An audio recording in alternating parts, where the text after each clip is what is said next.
Hello and a very warm welcome to another of my film and audiovisual studies lectures. If this is the first one you've come across, do have a look at the playlist that this belongs to and you can see where it comes in the order, and also subscribe to the channel so you don't miss any future releases. I'm Paula Blair, and at the moment the lectures are focusing on a module I gave in 2013 called Cinema and the American Avant-garde. This was a final year module on the Film and Visual Culture degree programme at the University of Aberdeen. The structure of these classes was a lecture and screenings session in one block. Then there was a more involved seminar a few days later. So some of the lectures are quite short and to the point, and the students had a lot of reading to do. So if you look down below, you'll see references and further reading. This is really just going to be a bit of a starting point. So I have a bit of a confession really for this one. I don't seem to have my notes for this lecture. I've got all of the materials for all of the lectures on this module, but I don't have the notes for this one on pop art and Andy Warhol. But I hope you'll agree there's a fairly nice PowerPoint here,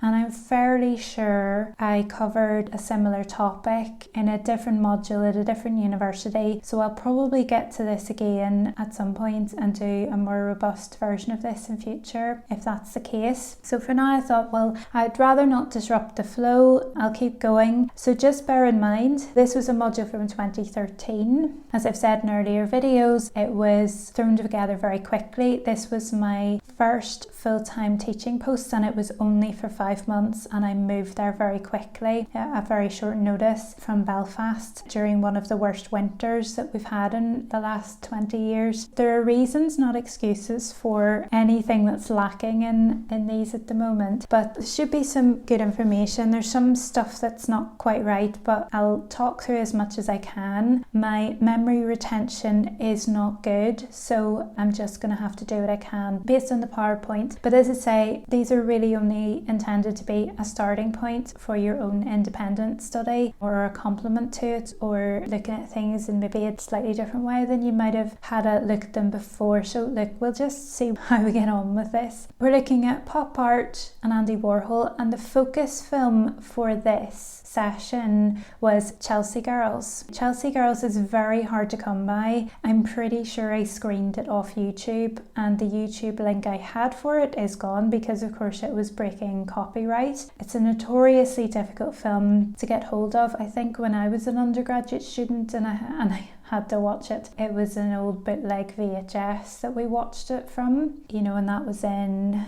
2006, I think that module was. There are probably clips out there online, but again, they probably break copyright. I don't think the Warhol estate allows use of it, but I don't know the ins and outs of all of that. So probably from the opening slide here, I've set up some of I think it's pretty indicative of what we're going to come across. We're going to come across repetition, mechanical reproduction, images, celebrity, sexualization. It's tapping into the free love, drug-fueled countercultures in New York in the 1960s is a lot of what we're going to encounter when looking at pop art and Andy Warhol. Very generally, pop art is creation based on modern popular culture and mass media. So it's very fueled with things like celebrity. Warhol really fits into this module because of the films he was central to making, and we'll come to that in a moment. But pop art very generally, and pop artists were making critical and ironic comments on traditional fine art values. If we start to look at images of, say, naked bodies and that sort of thing, and how women are represented, how men are represented, and of course we're in quite a culture of queerness here surrounding Warhol, so men might be positioned in ways that traditionally women's bodies, ironically, that would have been modelled by men in the classic and ancient arts would have been. So it's having a look at those suppose it's having I think reassessment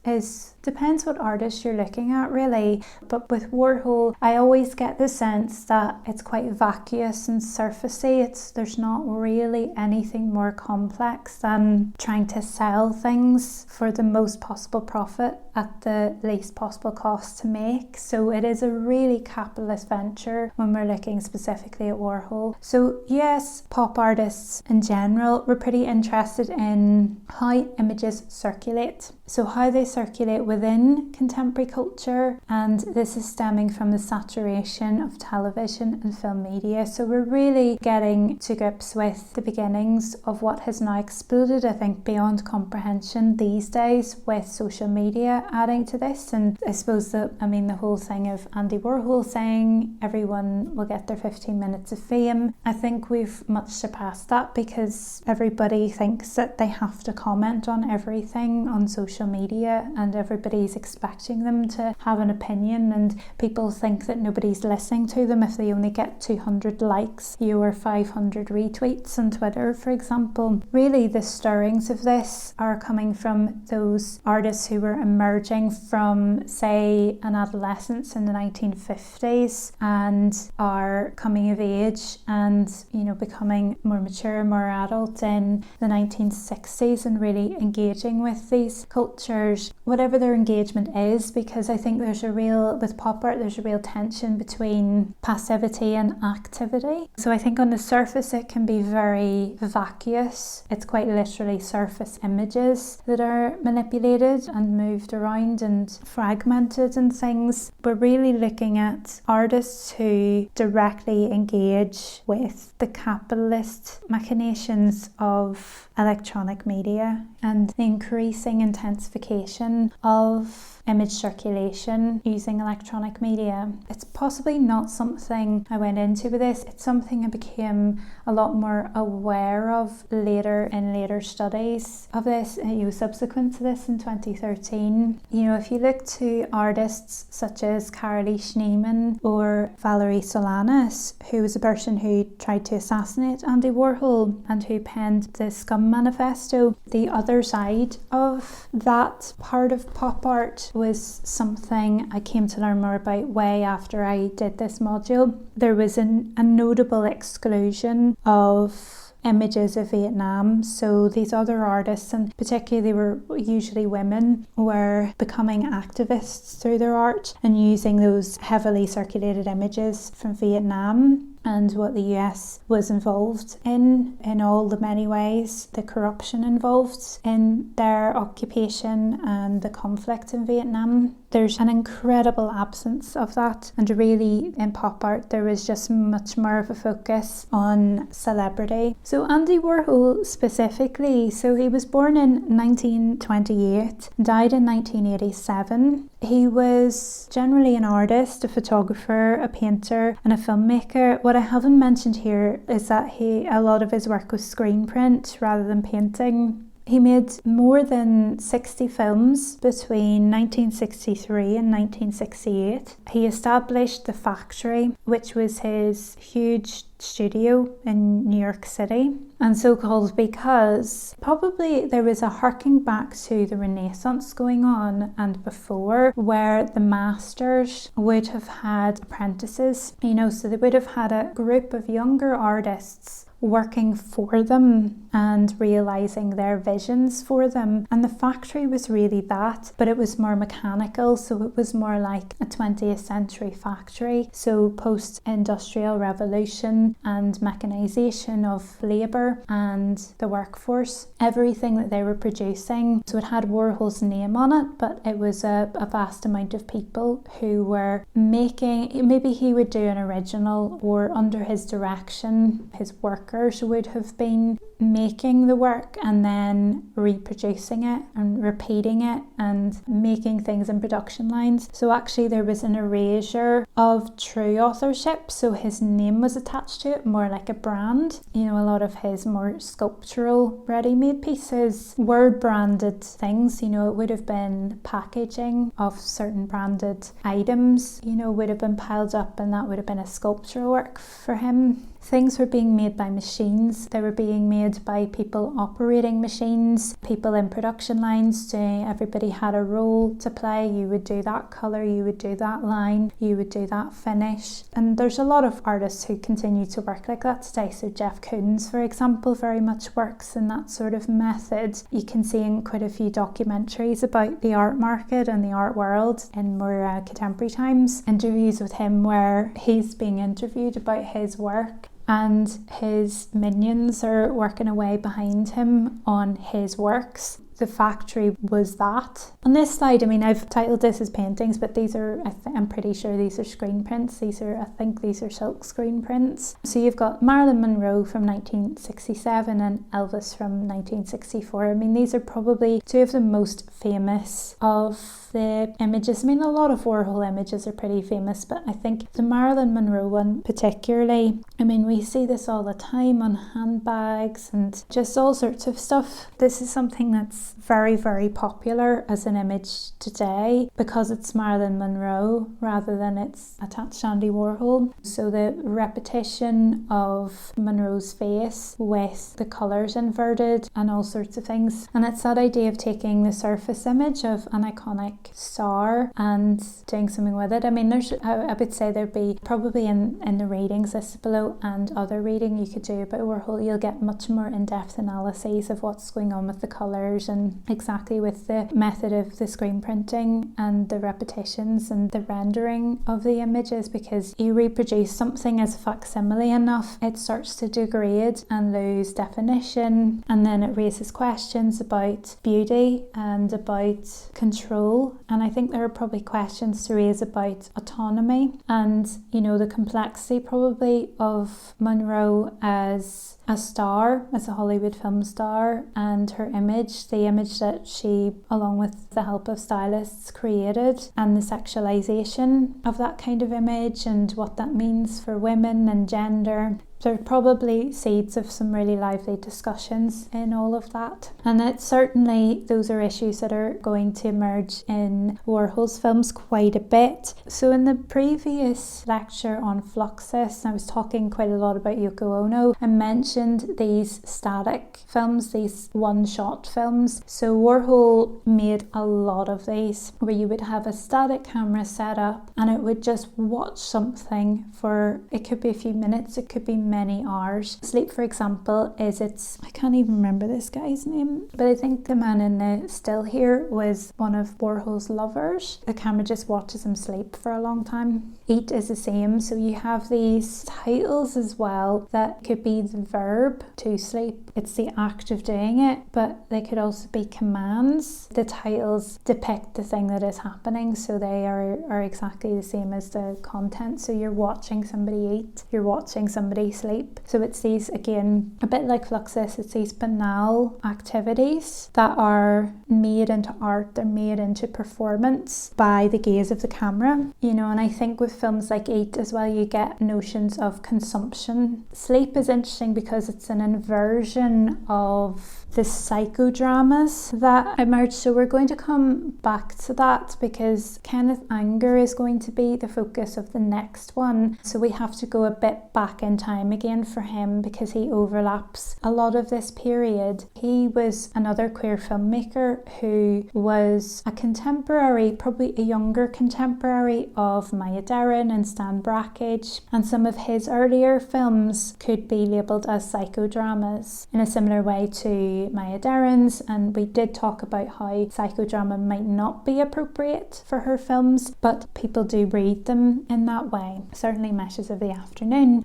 Films like Meshes of the Afternoon and Kenneth Anger's Fireworks, for example, they involve characters going to sleep, and most of what we see is probably their dream, hence the psychodrama label. And so Sleep by Warhol is a complete inversion of that. You're seeing the outer surface image of someone sleeping. You're not seeing what's going on in their subconscious mind while they are sleeping. There's nothing imaginary, it's the literal banal act of being asleep that we see on screen. The filmmaker Paul Sharratt, who'll come up again when we look at structural film, he said of Warhol that he, quote, has demonstrated in his early work that prolongations of subject, redundant motion pictures, because they deflect attention finally to the material process of recording, projecting, is perhaps as revealing of the nature of cinema as is consistent interruption of normative cinematic functions, unquote. So again, it's not just about the performance as the subject of the film. There's a bit of a relation with Fluxus in that you set up the camera, you let it roll, what happens happens, and you don't intervene. And that idea of the one-shot film. I think when we think about cinema, so much of cinema is in the editing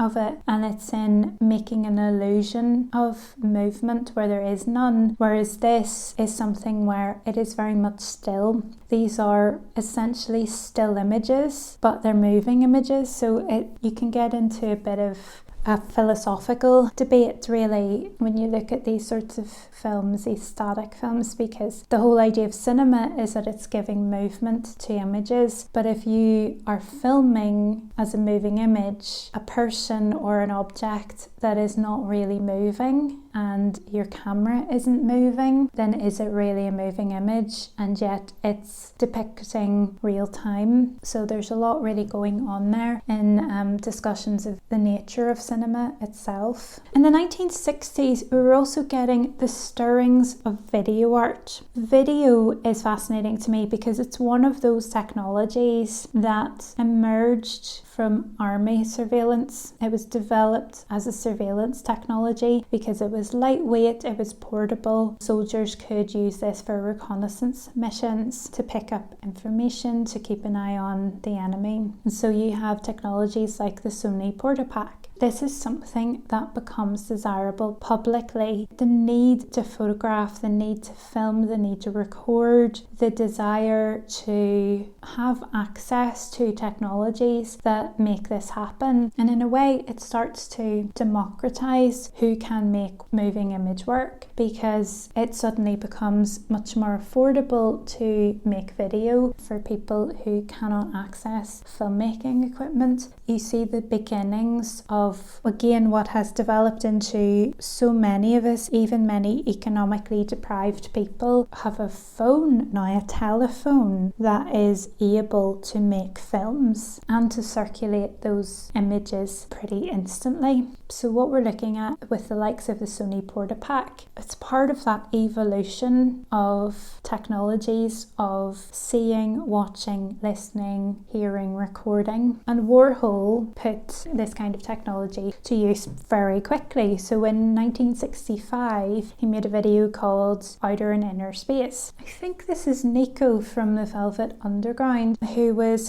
part of his crew really for a long time in the still here from the video. What they've done is he's videoed her from the side, and then they're playing that on a monitor and then recording her again standing in front of that. So they're playing around with her image, they're playing around with ideas of speaking to oneself. So that's something to go and look into. Jonas Mekas said, quote, "One of the amazing things about this film is that the people in it are not really actors. Or if they are acting, their acting becomes unimportant. It becomes part of their personalities, and there they are, totally real with their transformed, intensified selves." The film that Jonas Mekas is talking about is Chelsea Girls. Chelsea Girls is a hugely ambitious endeavour. It's a split-screen film. If I remember this correctly, it's filmed in many different segments. I can't remember how many. There will be loads of information about this on the internet. So there are many different segments. I think that they last as long as a reel lasted, so a reel of film. It was just capturing action in the Chelsea Hotel. So if I remember this correctly, Chelsea Hotel was in quite a bohemian area of New York City. It was where a lot of artists, actors, people in that more bohemian crowd, a lot of drugs, a lot of sex, a lot of disruptions of gender norms going on, lots of underground type things going on and figures and all sorts of people. So you would have had pimps and sex workers and drug stealers and drug addicts and all sorts of people down and out, as well as people from a lot of the arts subcultures as well. So these segments were filmed in different rooms in the Chelsea Hotel. I mean, they focused largely on women, hence Chelsea Garrels. It's not all women in the film. There are quite a few men as well, but I think all of the segments involve women in some way in different capacities.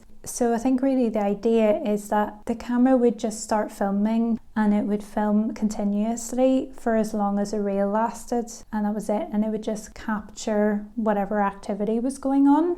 I mean, I think it was a bit of a precursor to the Fly on the Wall documentary, and there's a lot again to be said about that, because to what extent are people performing because they know they're being filmed? To what extent are these people just very performative anyway in their lives? So how true is anything? I mean, I personally find it all very difficult to watch because these people are horrible and they're boring.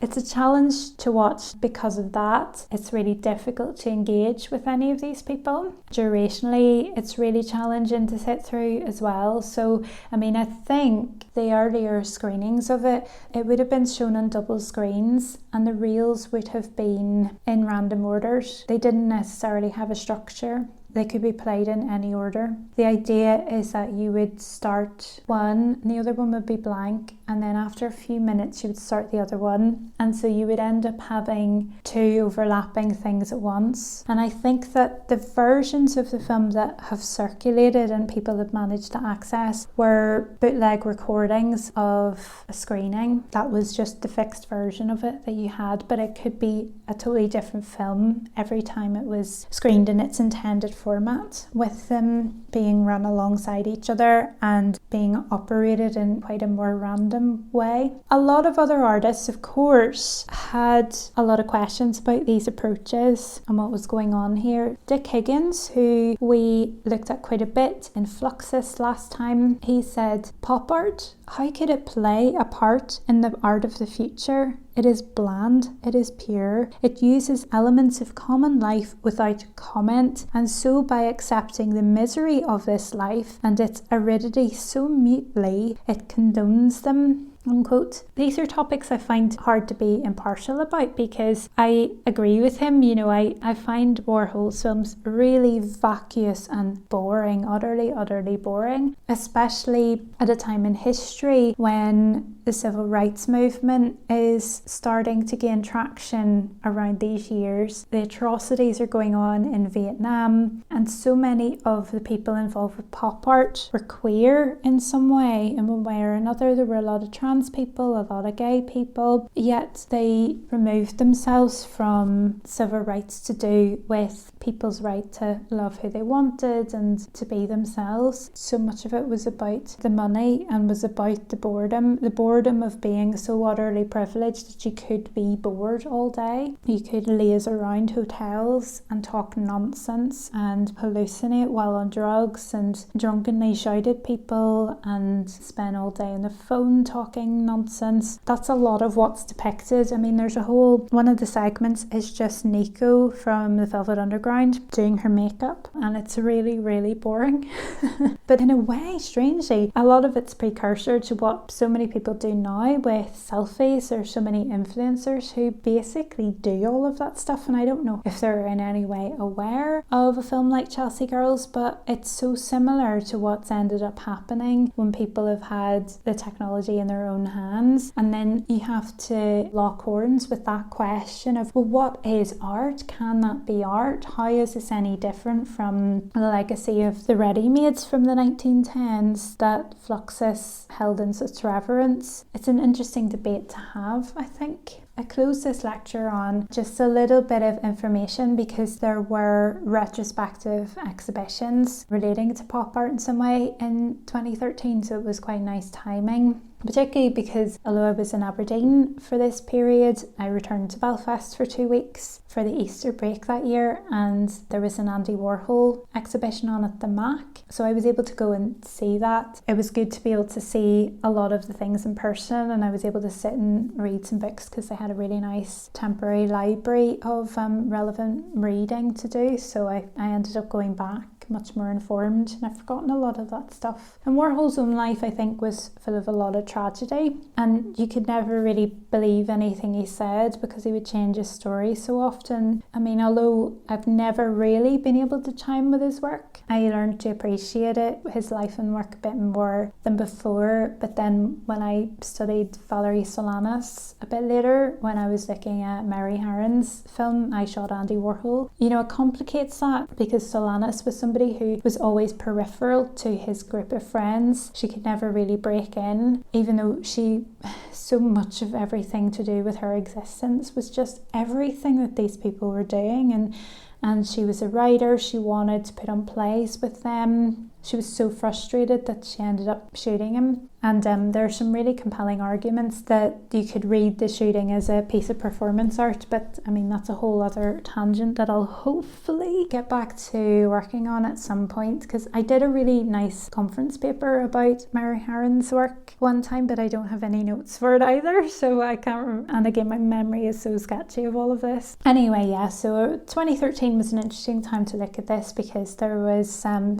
retrospective stuff going on, and there was some Liechtenstein in Tate Modern. Questions I left for my students for our seminar on pop art and Andy Warhol were think about comparisons and contrasts with what we'd seen in the Flux films the week before. Quoting from A.L. Rees, does Warhol's urban, disengaged and impersonal art challenge Brackage's romanticism? See, I was starting to get them to think towards their essay questions, I think, at this point. Then I asked, do you agree that Warhol's films react against psychodramas and trance films? And then I told them to, because this was underpinning the module, consider the relationship between the factories and Hollywood's systems. Was there really that much difference? Again, it was this microcosm in the factory of creating stardom, but I think it was probably the stirrings of creating stardom out of nothing, because I think we can really relate to this today, where we've got people who are considered to be celebrities because they've been on a reality TV show. They haven't really achieved anything other than that, and that's what they're known for.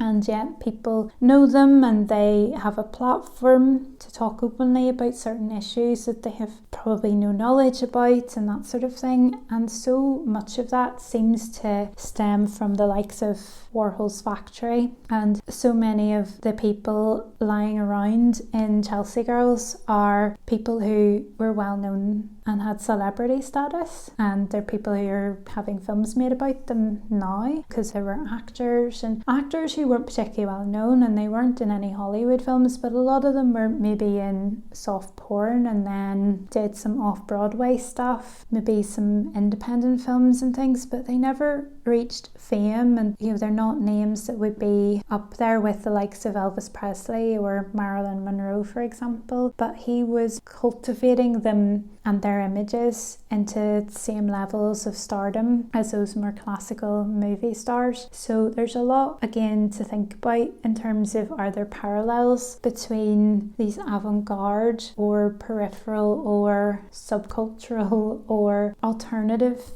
things? How alternative is the alternative really, and does it really just want to emulate the mainstream system that's dominant? Thank you so much for joining me again, and I really hope you're finding these useful. If you're interested in more of my work, I have a blog at peiblair.blogspot.com. I make Audiovisual Cultures podcast, and if you subscribe to this channel, you will get those episodes as well regularly on YouTube, or you can find them wherever you subscribe to your podcasts, and it'd be great to have you involved there too. Until next time, take care.